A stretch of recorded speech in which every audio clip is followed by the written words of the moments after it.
guys, I'm gonna be doing a tutorial on town survival, zombies, and how to survive it, starting on round 20 all the way to as long as you can last. To start with, when you start on round 20, I recommend running straight to Jug, and you may have to buy the door, but I mean you have 10 grand to spend. As soon as you buy Jug, I'd buy the MP5 and survive a round with just using the MP5. Of course, you're gonna have to keep rebuying ammo, but the MP5 itself costs 1,000 and the ammo for it costs 500.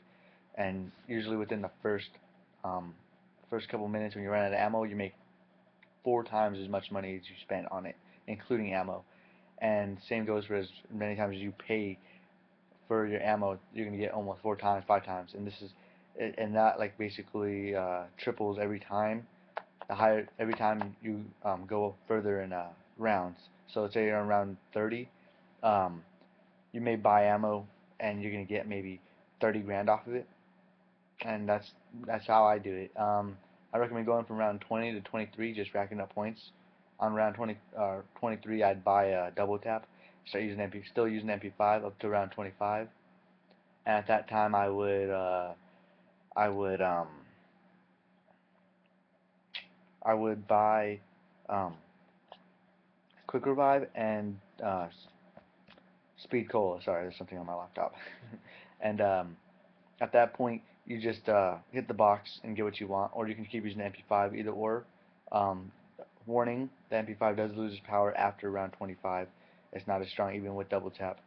Then again, most guns are.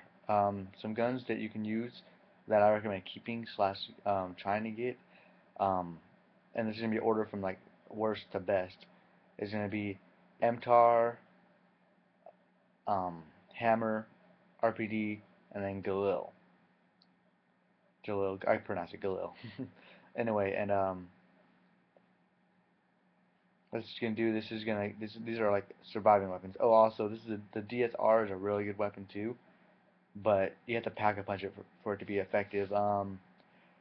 If you pack a punch it enough times, the first time you pack a punch it, it's gonna be strong, but you have to keep packing a punching it to get the iron sights. And what this is gonna do is it's gonna make it an insta kill basically for yourself for up until round 30, 31, in between there. Um, and you can take on a whole, like it could be you and 4 other people, and you could take the whole train of all 4 people, and you could take it down the whole train in 3 bullets. And this is no joke. You can Google it if you want, YouTube it. I'll probably do a video on it just to show you. But yeah, and like the DSR is really good, but you have to pack a punch it enough times, and sometimes you don't get it right away. And if it comes down to it with the hammer or RPD, having to trade either one, I'd trade the hammer over the RPD because the RPD holds more ammo.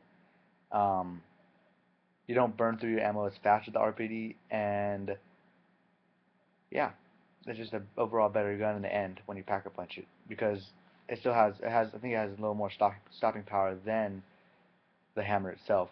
Galil over the MTAR, I would personally choose the Galil. The MTAR is weaker and has less bullets.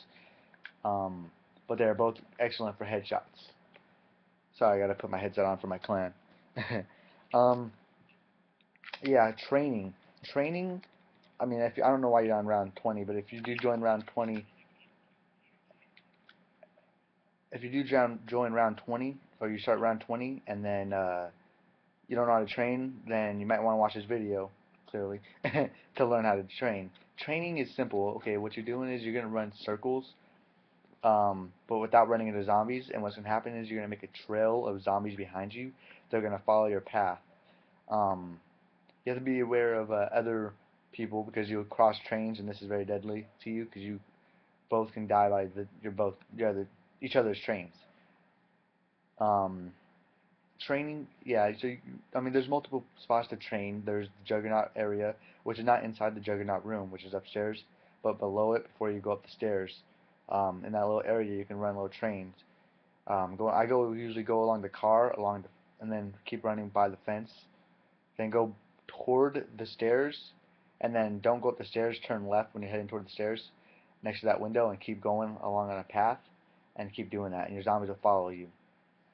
Um, you can also do it by the stamina up And what you do there is the same thing, but you go along the walls, and then same thing, training. It's what training is how you're gonna survive. You can hang out in the bar. Bar is a good camping spot, but I mean, I don't recommend it if you're not experienced with it yet. Um, First, try doing it with three other people helping you out, and then there's also the alley. I call it the alley. That's where the double tap is, and that's the deadly spot unless you know how to. The best way to survive on there is you go along the fence next to where the box would be, like in the corner between the box and the fence. And as the zombies start coming towards you, you run left and around the zombies, go against that wall, and keep running down to your right toward where the Semtex would be, or where you jump down from the Juggernaut. And then you kind of just keep doing that. And then yeah, that's basically also condensing. It's another word for training, or for it's a thing for training. When you have zombies and there's like kind of like it's like a line of them, you want to condense them. So what you can do is you kind of got go around and then into where they are, but not merge with them, and then kind of go back out and then run your training again. What this is going to do is just make your zombies layer up on you, and or not on you, but like layer up on each other, and then be in a bigger horde.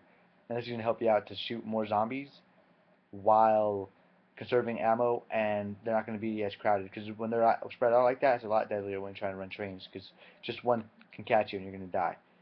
Alright, that's basically it. I'll probably upload a video later on tomorrow, or maybe tonight, on how to train, and I'll upload it. But yeah, subscribe and like, please. Thanks.